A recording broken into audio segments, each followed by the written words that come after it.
Agoyo erokamano okinyi machielo ma Nyasaye ochako timona mondo achak ayudra e Lolwe TV ka kanenora kodi ni janeno mar Lolwe TV achiel kachiel gokinyi ni. En Jumapili machielo ma Nyasaye ochako timo mondo achak anwang're e studio ni ka awatudre kodi kuom wach Nyasaye okinyi masani. Nyasachwa jahera kendo jang'wono ose umi an bo uma piny oru okinyi wachak wandomo kodi Jumapili ni. Emomiyo wagon Nyasaye erokamano kuom thuolo maber kendo mochako timo tinende mondo wachak watudre kodi e yor TV ka. Agoyo erokamano ne Nyasaye momiyo jolulwe TV ng'wono mondo giwenwa thuolo kaka jotich Nyasaye mondo kom odi kanyo kibet piny tiwinj wach kokalo kuom TV ni. Walamo Nyasaye ahinya ni Nyasaye omed gwedho jatelo mar Lolwe TV gi jotich te gi jok matiyo kate kendo Nyasaye oting' TV ni malo nikech giyie mondo injili oyal kokalo kuom TV ni. En okinyi ma Nyasaye ochako timona mondo in janeno mar Lolwe TV watudre kodi. Emomiyo akwayo ni kata ka nitie dich ma in go kata nitie kama idwa ni idhiye to akwayo ni bed piny e thuolo machuok ma Nyasaye oketogi e studio ka mondo mi watudre kodi achiel kachiel kuom wach ma Nyasaye omiya gokinyi ma kawuono. Nyinga an Bishop William Abol. Sani an e piny Kibera Olympic kanye kama daki kendo e piny Kibera kanye kama kanisa nitie kama tiyo tich Nyasaye. Adwan kawuono achaka some ndiko kawuono da somo sigana moro manotimre kinde machien kendo nitie wach madano mondo akaw kuom sigana no matin mondo mi watudre kodi kendo wawuoye kodi in janeno mara ang'onwa na lam Nyasaye. Adwan mondo kawuono asom wach mondiki e muma mar Ruodhi mar 2. Inyalo kawo mumbi in be mondo wasom kanyachiel. Ruodhi mar 2 6 adona chaki kwan matindo 14 kich thuolo ma an go tin to sani ma in go ka in go thuolo bro some asoma story no te mondo iwinj kaka Nyasaye tiyo ne jomo geno kuome. Thorulwe wach madana wuoyi kawuono en Nyasaye Makedo ne Joge kendo adwa na som wach mondiki emomiyo il koda muma mar Ruodhi mar 2 6 matindo 14 emwachake. Muma wacho niya: emomiyo nooro farese, kuno, gi geche, gi oganda lweny maduong'. Ne gibiro gotieno, ne gidhogo pacho, koni gi koni, kendo ka jatich ng'at Nyasaye no amalo gokinyi mowuok oko, ne oganda lweny mang'ongo, oganda lweny man gi farese gi geche nolworo pacho, kendo Jatichne owachone, rachnwa Ruodha, watim ang'o? To nodwoko, kik iluor ni wira, joman kodwa ng'eny moloyo jogo man kodgi. Kendo Elisha nolemo mowacho ni Jehova asayi yaw wang'e mondo one. Kendo Jehova noyawo wang'e, wang' wuoyi no, mi noneno geche, noneno kendo ne got mopong' gi farese kod geche mag mach molworo Elisha.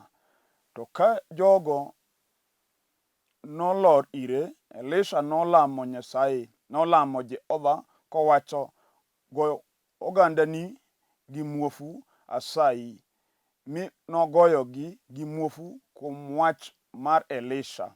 Kendo Elisha noluwonigi ma ok yo kendo ma ok dalano. Luwauru mi anateru ir jalno ma udwaro.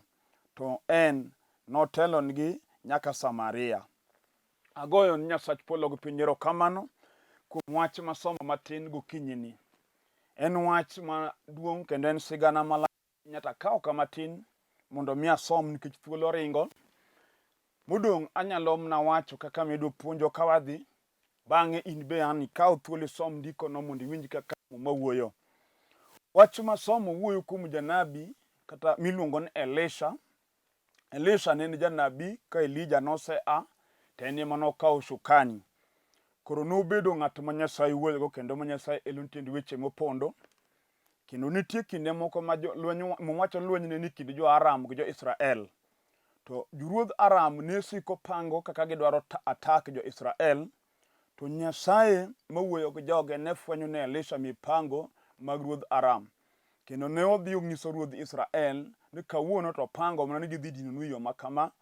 Wachno ne mi jo Israel ne tony kuom mipango ma jo Aram ne go. Wachno chando chuny ruodh Aram. Machieng' mono luongo bura mondo ng'e to en ng'a mamiyo jo Israel ng'e siri magwa. Eka achiel kuom joge nopimo ni nitie janabi moro e piny Israel miluongo ni Elisha, en ema Nyasaye elune gik miwacho kata kininde kitandani. To kaka jachien kwiny kod jo Nyasaye, chieng'no ruodhno no apiny manofundo lweny nikech janabi mondo kanyalre to gimak Elisha gitieke. Mano nomiyo oro jolweny mowuok kambi. Ne gidhi gi geche, gi farese, gi silaha mapek ka gichomo dala Elisha jatich Nyasaye. Ne gilworo dala ma giketo diere, kendo lengo gi ne en ging'e Elisha gitieko gi dalane. To Nyasaye ma jakedno Joge madwaro mondo awuog kuome nobedo Nyasach Elisha. Omiyo sama ne gichiew gokinyi to jatich Elisha miluongo ni Gehazi kanowuok oko to neno kaka oganda mag jo Aram olworo dala gi lweny.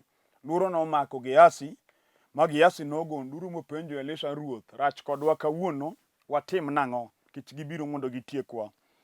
To nitie Nyasaye makedo ne Joge, ma silaha mage ok neg wang' ma oko, ma Gehazi ne ok nyal neno nikech ne en ringruok.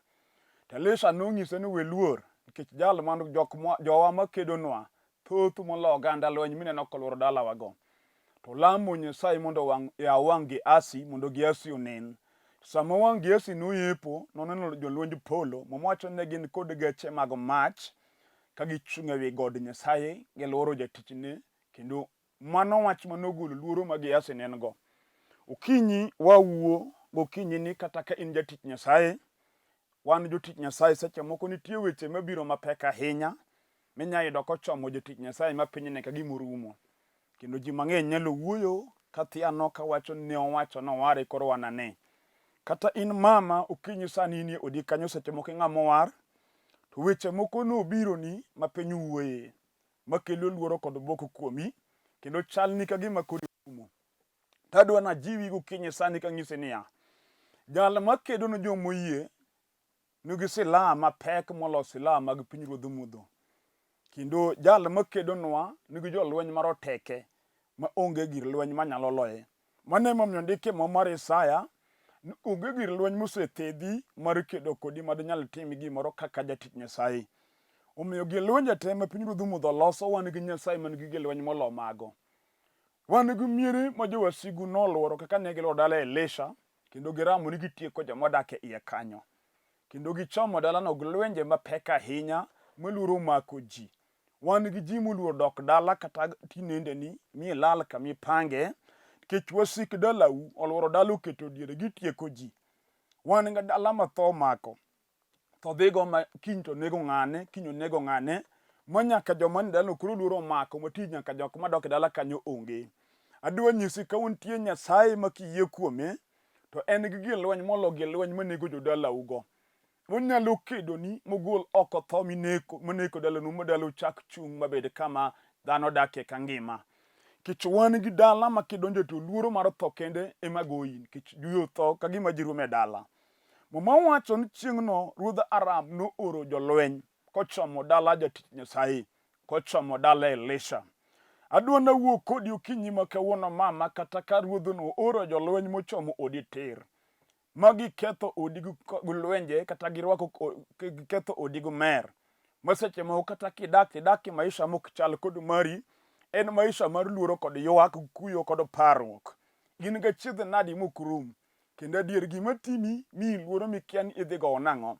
To ka mwaka ma 2021 ochako, wang'isi Nyasaye ma jakedne Joge mabiro kedo ni kiyie kata gokinyi ma kawuono kuome. En nokedo ne Elisha ka jo Aram obiro mondo otieke, kendo ne giwacho ni Elisha watieko kaachiel gi joma nie dalane te. To nitie Nyasaye ma jakedne Joge mano amalo ne Elisha e lweny, ma kawuono biro ani malo mama e lwenje mineno mochomigo. Kata ben en lweny ma gweng' goye mbaka miwacho ni onge ne gipakore koro wane kech wan gi dala ma Nyasaye nogwedho chon mane dala mane ji dhiye maber.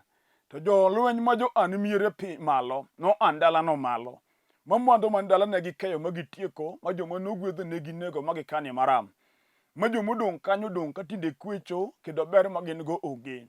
Wachno omiyo siboi nitie kiwuoyo kisiemo dala ka ng'ani kod to nitie Nyasaye Makedo no joge manyalo chako amalo kata jolweny go nomondo gokinyi mane gilworo dala ma giketo diere ma ng'ama wuogo oko koro onge. Omiyo onge ng'ama ting'o wiye e dalano ki ong'o ting'o wiyi tiduoko wiyi piny. Giasi ka nowuok oko mogo wang'e to luoro make modok e ot mopondo moywak mowacho ni rach kodwa. Wan gi miere ma ji wuoyo ni rach kodwa. Kech king'iyo nyiri kata ka girado kata gin nyiri 6 monyuol e ich achiel e dala achiel to ng'ato ywago ywak machal go mar wadgi. Moro ka moro wacho ni rach kodwa adhiambo. Adhiambo ang'o manotim dalawa ka miwa ok wanyal tedo mwadak kod kwe utewa. Rach kodwa anyango ywago ywak machal gi madhiambo ywago. Atieno be ywago mana ywak machal gi manyango ywago. Jatichne oketo nyiri go orwako uniform machal. Ng'ato kodhi tedo romo mana hawo marach ka mar nyamin-gi. Mano gima Jatichne oketo e dalano. Miyo gidong' ka gipenyo watim nang'o. Kawuono nitie Nyasaye molojo lweny mobago ugo. Kata gin jochiende manogo bura matek. Manowacho ni kata onyuolu jobeyo to onge matedo madag dichuo. Omiyo un gi nyithindo ma kamuterie onge. Kech nitie jachien manyalo mako dala moro miyudo ka nyako ma jaber musomo mariek matiyo man go pesa nyuolo nyithindo gi joma opogore opogore. Iyudo ka en gi nyithindo 3 to wegegi opogore te. Jachien odagi nok yud ng'ato achiel midago miluongo ni chuori. Kech wasigo amalo gichomo igo lweny tir. Wachno nyalo mi chunyi bagni miwinji kiol kod piny. Ma seche moko ibet kendi to chunyi gombo mondo itho. Wan gi ji magombo derruok moko wacho ni an abiro madho sum gi nyithinda gi mondo atho nikech piny otamo wang'a. Moko be wacho ni gima adwa timo nadwa lura e ot tamoko jiko mondo an atho mayot gi nyithinda gi ot ka. Kech gima timo oromo chunya. Wanyisi ni kata kigik kama koro awuoye no to nitie Nyasaye ma jakedno joge manyalo kedone lweny mamiyo koro chunyi gombo thono. Mogolie mibed janeno. Kata wasigu ng'eny ma giseketi gi luor adier ma kata kibet kendi tiwinjo ni onge kod geno. Kech nitie gima nyalo timi bi lose hope. Winjo ka geno lal ni adier ma kata kibet kendi tikoni ni useless. Kendo nitie gima nyalo mi donje timbe moko ma piny go nyierigo. Ok en hero mari, lakini nitie gima nyalo dhiri ma gikodi e ukuta. Manweng'e gima ok onego itim. To nitie Nyasaye ma jakedno joge. Minyalo loko pachi, nyalo loko chunyi kawuono mondo ichak idog ire. En kata obed gima osedinoni. Kaka wasigu nodino ne Elisha gi Ase dala. Makoro ka jatich Elisha oko to kowuoyo to owuoyo wacho wach makelo luoro. Onyiso Elisha ni rach kodwa. Ang' nwatim nang'o nikech wasiku oloronwa. Iwinjo kata giloronu ma gima ber mayudre kuomu onge. Kech wan gi yawuoyi monyuol to ng'ato chal gwadgi. Ma kata kidhi e dala monyuolie to ok chal dala monyuolie ji. Wan gi dala madier ji to nyuol kanyo lakini onge migeno. Jachien otimo ji chalre to rom. Ma kata mama ni puonjo nyithindi king'en konyruok nobed kuomgi. To wasigu ma joluor miere gi chandruok noluoro dalani. Ma nyithindi mosomo monego konye molokre joma mi stress. Omiyo kamibeti parori kisiro lembi ka kwe ongego. Kech wasigu oluoro dalani. Gimako nyithindi gikete e jela. Onge nyathi migeno kuome kata king'iyo. Nyuolo wang'i adier mibet kibet piny tiwuoyo ke nako mon wetena inyuol. Kech aonge geno kuom manyuolo. Nitie Nyasaye Makedo no joge. Minyalo chomo gi dalani mowasigu olorono gokinyi ma kawuono. En kichome to mana kaka nokedo ne Elisha. Mogo wasik Elisha muofu magibedo jomong'eng makiare. Eka kobro go wasiki muofu gokinyi ma kawuono. Kata gimako mona chuori magirwake mer mar ura. Dichuo metho moko paro maendeleo mar dala kata mar ot. Wachno midong' kichanori gi nyithindo ka dhako onge dichuo. Nitie jochiende manyalo chalo kod chunje mane sando jo Israel e piny Misri. Mane gitiyo gin tich maber magitiyo kata kamano gimechulo gi tijno ok konygi. Wan gi yawuoyi matiyo tije mabeyo. Adier tiyo tich malong'o kendo tich man go pesa. Ma kata kiwinjo pesa monwang'o to en pesa monego kony kendo onego tim gimoro makonyo. to wasigu ma joluoro dala ma joluoro ji oluore mag pesa konwang'o to pesa no kethore e lwete ma gima pesa no konyego onge. Omiyo daki maisha mar gowi gi mifwadhi gi chandruok ka ng'ama ok ti. Gima timi bende okia. Osiepna kata kibet e kom okinyi sani ng'iya. Ne kaka Jatichne ma pesa e lweti. Seche moko bende okijara okija kata kong'o kata kamano. Gima timi otami. Pesa inwang'o maduong' monego konyi to pesa kethore kamano ma gima konyigo onge. Kich juaramo luori gi dagi no kibed kod kwe. Giramo ni nyaka gitieki gipeyi. Giyako gima nie lweti. Wach no osemi dong' kod kuyo king'iyo jomutiego kadhi maber to ini onge ber mineno. Wach no seche moko miyo chunyi tho miwacho ni awe tich mondo abed piny. Kusadog dala wereg pango. Kit gima wuok ni kapango maber okine. Nitie Nyasaye ma jakedne joge. Mokinyi kawuono biro kedo ne ng'ato ka ng'ato mawinja sani. Lweny ka lweny mosigo chomo go ngimani. Nyasachwa nojalo chobiro kedo ni. Negi chomo Elisha ma janabi mondo gitiek. Wan gi jotich Nyasaye. Mosigo gonu bura matek.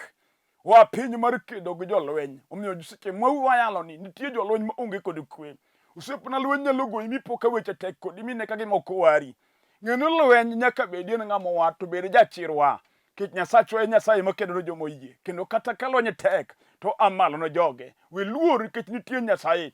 Mane momiyo Elisha nokwero Gehazi ni we luor. Kich jala man kodwa kata joma man kodwa thoth moloyo jolwenje Satan wakono joma war sani. Mogogo kanisi to gogo joma wato gogo jotich Nyasaye. Kata lweny oyaro dug kum Nyasach Israel. Nyasach Ibrahim katera, Nyasach Isaka gi Jakobo. Nyasaye mapok oloyo lweny manyaka anini. En lweny ka lweny modhi dug kodagoro kimie dong' no locho. Nyasach Daudi maka Jesse. Nyasaye ma Daudi luongo ni Nyasach muomruok. Ojamomre lweny gi tekone gi tan mang'eny. Kata obedo tho mar kisoni manego nyithindo mama. Momi nyuol to iyiko nyuol ti iyiko mochaki jakisoni. Nitie Nyasaye makedo no joge. Mokinyi ma kawuono biro kedo ni gi chunje mag kisoni. Momi dong' gichake thundi ko ng'ado ngima nyathini kapod yom. Nitie Nyasaye manyalo chungo lweny no tinende. Kiwinjo wach mayalo. Nyasach Elisha ma janabi. Elisha ng'iso Nyasaye Ruoth yaw wang'i asini mondo nen.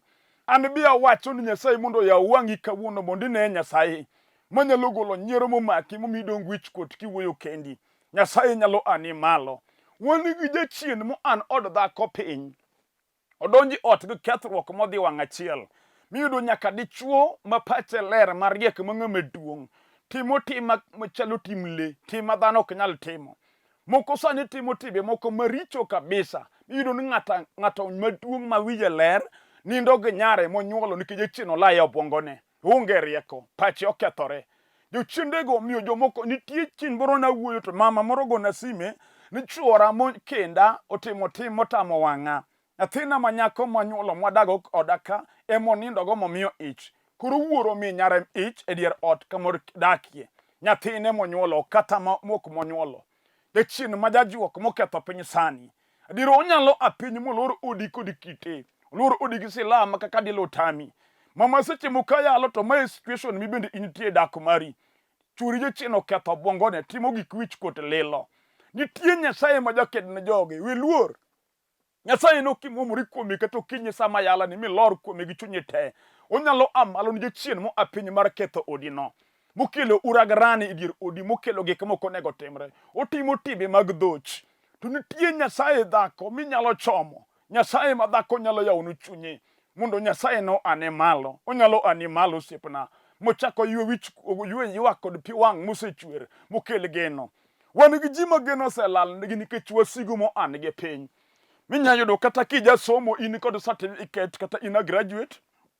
Wasigu ma jo an ji malo no ani malo gi sombi no. Mane gibagi makati manyo tich ok nyal nwang'o. Kinwang'o tinwang'o tich mok chal kod sombi. Omiyo gino lit ni chunyi king'iyo ka jok mani yombi somo sani dhi maber moloyi. Ipenjo in ni kethang'o. Nitie mna wasigu ma jo an ji malo. Ma joluor ji kod lweny. Ma jochom ji gi silaha mager. Mondo apiny kowacho no kicham sombi. Omiyo dir gitami rieko gitami tich monego iti. To Nyasaye ma Nyasach Ibrahim katera. Nyasach Daudi ka Jesse, Nyasach Jakobo. Nyasach Elijah, Nyasach Elisha. Mayalo gokinyi sana nege teko. Obiro locho ni osiepna kiyie kawuono. Kendo kaka wuono chak nwang'o yie mar kawo certificate mar lweti.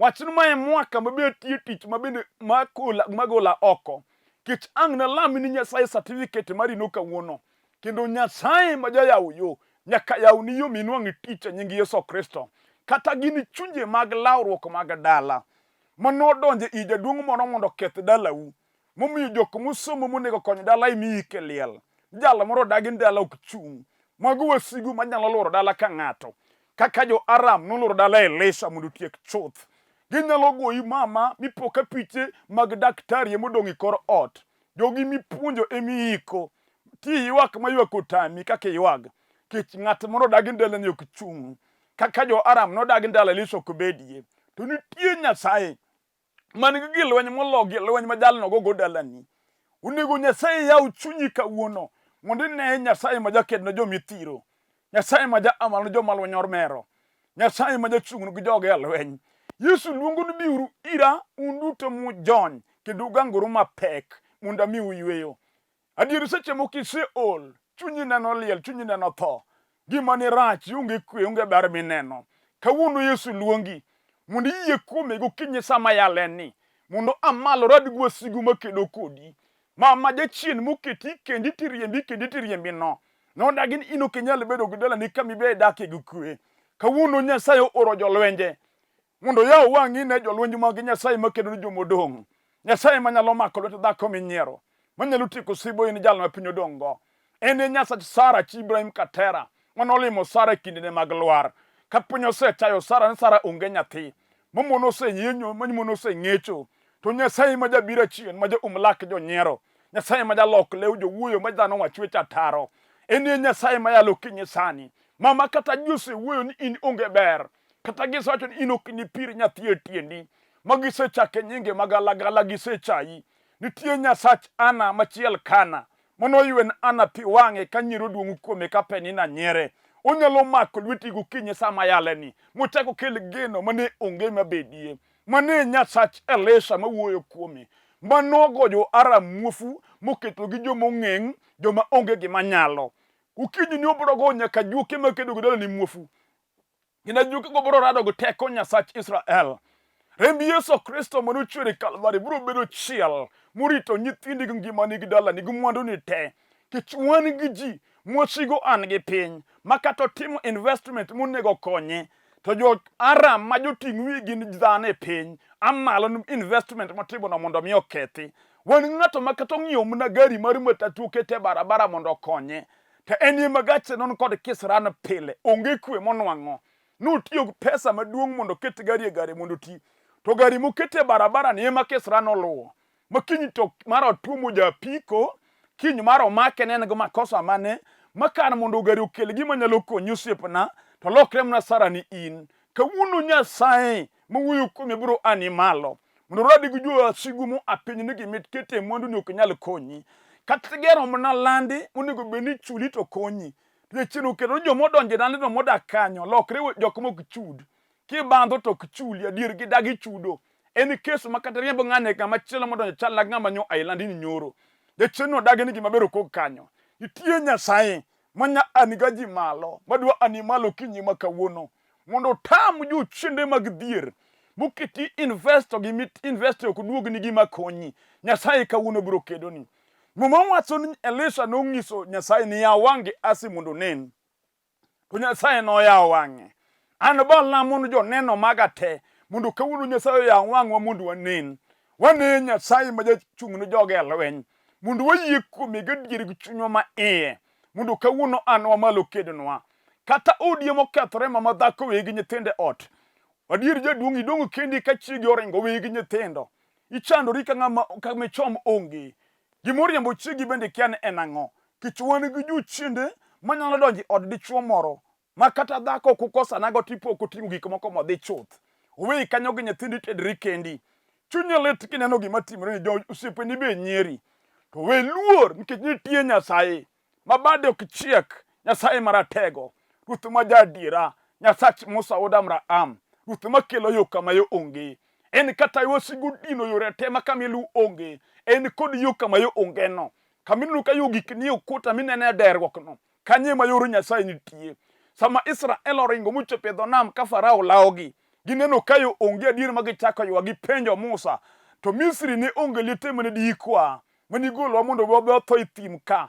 To chieng'no Nyasaye mawuoyo kuome nokelo yo kama yo onge, manam nolokre barabara mamon kale to chwo kale.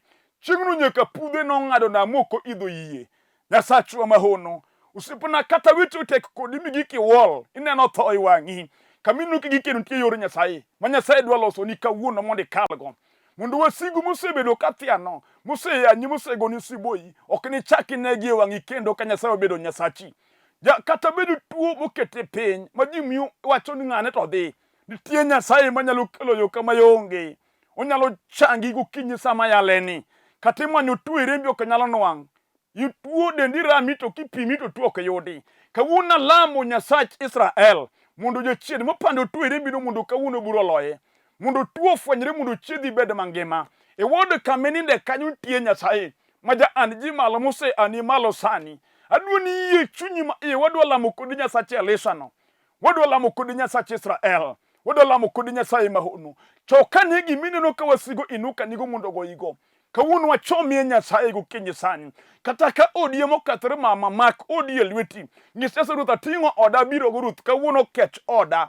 Kata ka en ohandi yie ma jachien oketho mak ohala ne lweti. Kata ka tich yemeni kesrani idwa riembi tich ma onge makosa. Aduoni yie nikech adwa lam kod Nyasaye kuom wach moro amora ma ng'ato ka ng'ato gokinyi ma kawuono. Yie mar chunyi mondo idhi go chonge piny kamine nani. Yie chunyi ni kawuono to Nyasaye nyaka timna. Walam kod Nyasaye. Walamo. Ruoth aketo janeno mara ni e lweti sani. Wasigu mano ane piny mondo tieke gi ngimanego ode gi dalane gi yore ne Nyasaye.